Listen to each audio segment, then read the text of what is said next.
नमस्कार दोस्तों, आज के इस वीडियो में आज हम जानेंगे कि क्रिप्टो करेंसी क्या होती है और इसके बारे में आज हम चर्चा करेंगे।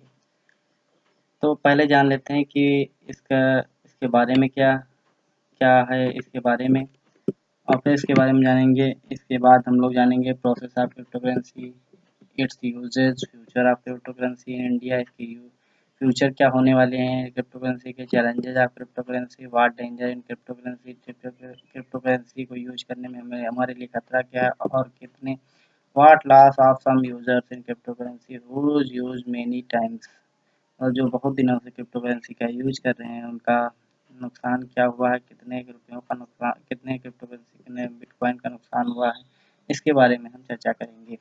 और लास्ट में आपसे क्वेश्चन भी पूछा जाएगा जिसका उत्तर आपको कमेंट बॉक्स में देना होगा। चलिए बात करते हैं इसके बारे में कि यह चर्चा में आजकल क्यों है। हाल ही में पेटीएम ने क्रिप्टो करेंसी को मंजूरी देने से मना कर दिया है, और काफ़ी बैंकों ने भी इसको भारत देश में मंजूरी देने से मना कर दिया है। इसका कारण यह है कि बीते दिनों क्रिप्टो करेंसी में कैम में काफ़ी लगभग $1 ट्रिलियन का नुकसान हुआ है। कई बड़े ट्रेडिंग प्लेटफॉर्म में जो हैं वो भी क्रैश हो गए हैं इसी क्रिप्टो करेंसी की वजह से। इसका मेन कारण है कि बैंकों और पेटीएम ने अपने प्लेटफॉर्म पर क्रिप्टो करेंसी को मंजूरी देने से मना कर दिया है। अब जान लेते हैं इसके बारे में। क्रिप्टो करेंसी मौजूदा हालत में कहे तो एक डील करने की एक प्रक्रिया है। इसमें क्या है, इसमें इसको हम ना सिक्के के फॉर्म में ले सकते हैं, ना हम नोट के फॉर्म में ले सकते हैं, इसको हम जेब में नहीं रख सकते हैं।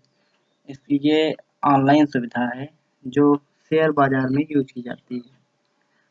ये शेयर बाजार में यूज की जाती है। इसका हम भी इस्तेमाल इसके ऑनलाइन सुविधा के जरिए हम लोग कर सकते हैं, और कई जगह इसका इस्तेमाल भी किया जाता है, जैसे जर्मनी में किया जाता है।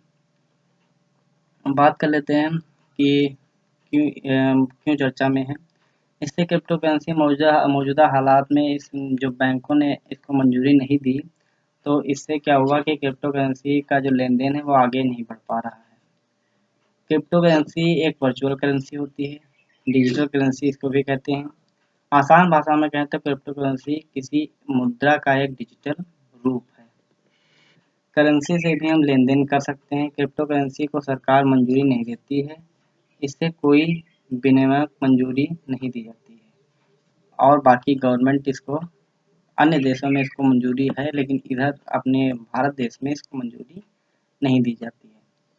अतः इसे जारी करने वाले इसे कंट्रोल करते हैं। इसको जो जारी करता है, जो यूजर्स होते हैं, उन्हीं ये इसको कंट्रोल करते हैं, और ये एक ब्लॉकचेन की तरह काम करता है। ब्लॉकचेन टेक्नोलॉजी है, उसके बेस पर ये काम करता है। बात करते हैं इसका इस्तेमाल, इसके यूजेज क्या हैं।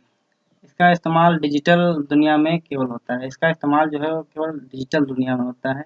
इसका हम लोग अपने इधर मतलब रियल लाइफ से नहीं कर सकते हैं। ग्राहक क्रिप्टो करेंसी को ऑनलाइन वॉलेट में नहीं रख सकते हैं, ऑनलाइन वॉलेट में रख सकते हैं, ऑनलाइन वॉलेट में रख सकते हैं। दुनिया भर में कई तरह की वर्चुअल करेंसी प्रचलन में है, जैसे bitcoin, ether, ripple, Litecoin, etc. ये क्रिप्टो करेंसी के ही अंदर आते हैं। इस समय ज़्यादा प्रचलन में बिटकॉइन चल रहा है, क्योंकि बिटकॉइन सबसे पॉपुलर है। इसका मूल्य भी सबसे ज़्यादा है। हर बिटकॉइन ट्रांजैक्शन ब्लॉकचेन के माध्यम से किया जाता है, और यह पब्लिक लिस्ट में रिकॉर्ड होता है। इसका कोई पर्सनल रिकॉर्ड नहीं होता है, और इसका रिकॉर्ड पब्लिक की ही निगरानी में किया जाता है। क्रिप्टो करेंसी के लेन देन में ग्राहकों को अपने नियम एवं कानून ध्यान में रखने होते हैं। मतलब जो अपने नियम है, अपने देश के जो नियम है, उसको नियम और कानून जो हैं उसको ध्यान में रख के ये लोग लेन देन करते हैं। इसकी वैल्यू इसके फैक्टर डिसाइड करते हैं। इसकी मतलब कि मान लीजिए कि अगर आप क्रिप्टो करेंसी अगर यूज करते हैं, तो इसकी वैल्यू इसके फैक्टर डिसाइड करेंगे। जैसे शेयर मार्केट में करेंसी 24 घंटे काम कर सकते हैं। क्रिप्टो करेंसी की कीमत उसकी मांग और आपूर्ति पर निर्भर करती है। इसकी जो मांग है वो इसकी कीमत और आपूर्ति पर निर्भर करती है। मतलब उसकी मांग ज़्यादा होगी और आपूर्ति अगर कम है तो इसकी कीमत ज़्यादा होगी, और अगर इसकी मांग कम होगी और आपूर्ति ज़्यादा है तो इसकी कीमत कम होगी। इसकी शुरुआत की हम बात करें तो यह 1983 में अमेरिकन क्रिप्टोग्राफर जो थे वो डेविड डेविड चैम ने ई कैश नामक जो ई कैश नामक क्रिप्टोग्राफिक इलेक्ट्रिक मनी बनाई थी। 1995 में इसे लागू किया। इसे जो क्रिप्टोग्राफिक जो इलेक्ट्रॉनिक मनी थी, मतलब इलेक्ट्रिक मनी थी, इसको डिजी कैश ने चालू किया था। डिजी कैश एक संस्था है। 1995 में इसे लागू किया गया था। भारत में 1995 में इसे लागू किया गया था। 2009 में इसे सातोशी नाकामोतो ने इसे इसे मतलब इसकी खोज की थी, बिटकॉइन की खोज की थी। इसका निर्माता इन्हीं को कहा जाता है, सातोशी नाकामोतो ने इसकी खोज की थी।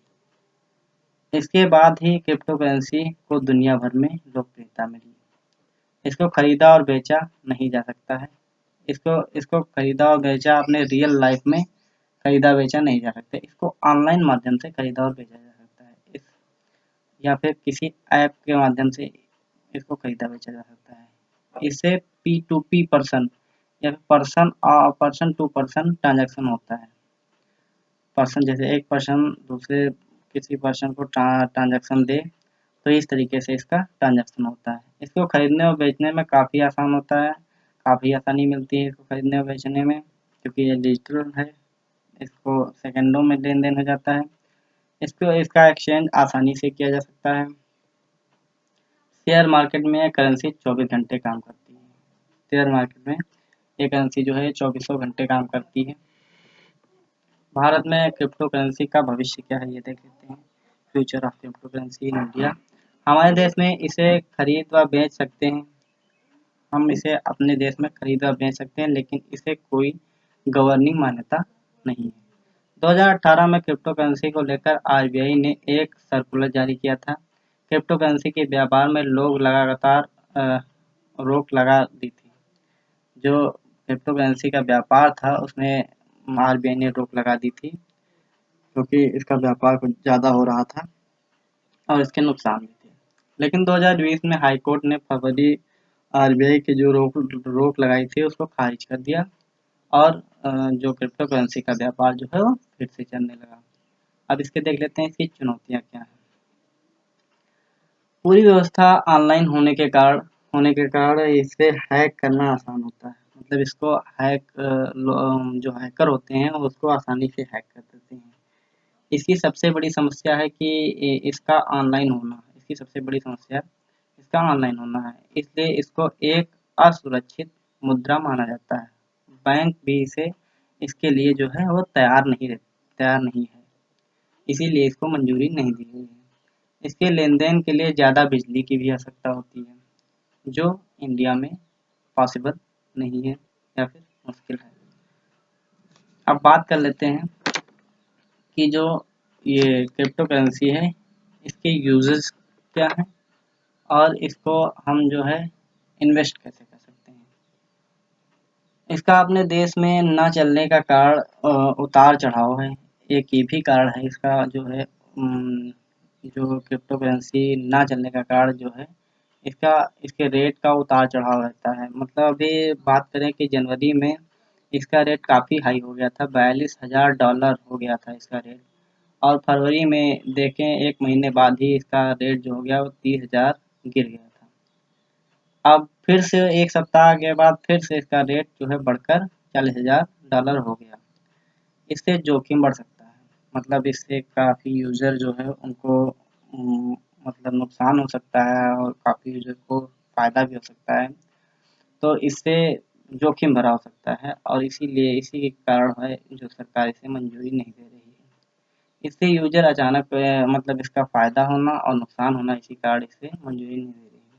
सरकार इसे मंजूरी नहीं दे रही है। इसके लिए आपको ऐप सर्वर पर पासवर्ड डालना होगा। जो क्रिप्टो करेंसी है इसका यूज़ करने के लिए आपको एक ऐप प्लेटफ़ॉर्म पर आपको जो सर्वर है उस पर एक पासवर्ड डालना होगा और अगर आप पासवर्ड